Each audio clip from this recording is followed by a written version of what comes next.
Bonjour à tous et bienvenue sur la radio créée par les enfants. Aujourd'hui, vous êtes avec Martino Théo, Alonso Marion et Espéranza Marion. Nous allons vous parler de l'actualité des Deux-Sèvres. À Niort, pas de procès en appel pour le chauffard qui a tué le rugbyman Quentin Gobet. Le meurtrier se désiste.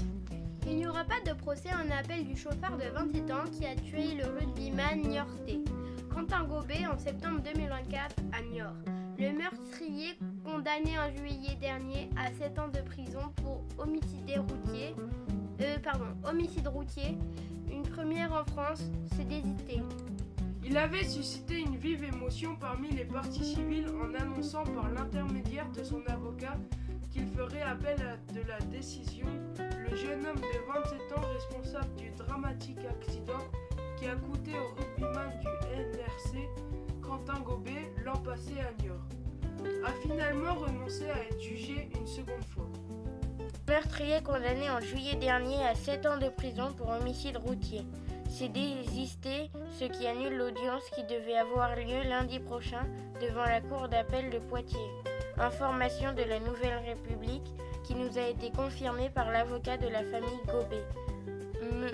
Monsieur Marc-André Cessaldi, les proches de Quentin s'étaient préparés à cette deuxième épreuve, mais sont apaisés à l'idée de voir qu'elle n'aura pas lieu. Ce désistement ouvre la voie à une condamnation définitive qui devrait intervenir dans les prochaines semaines. Maintenant à Sensé, disparition de 2 hommes dans le Marais Poitevin, un corps retrouvé lors des recherches. Les recherches se sont poursuivies ce lundi pour tenter de retrouver 2 hommes originaires du Maine-et-Loire portés disparus depuis samedi dans le Marais Poitevin. Cet après-midi, le corps d'un homme immergé légèrement en amont du lieu de découverte de l'embarcation a été découvert.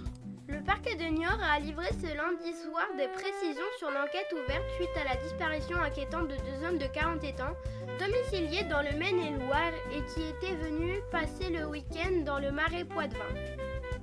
La principale nouveauté de la journée, la découverte ce lundi vers 15h20 du corps d'un homme immergé légèrement en amont du lieu de découverte de l'embarcation réalisée la veille au niveau du canal du Bifour. Une autopsie a été ordonnée dans le but de préciser les raisons de son décès et de procéder à son identification. Autopsie demandée, les recherches se poursuivent. Pour rappel, c'est samedi dernier vers 21h que la gendarmerie de Frontenay-Rohan-Rohan a été sollicitée pour intervenir sur le lieu de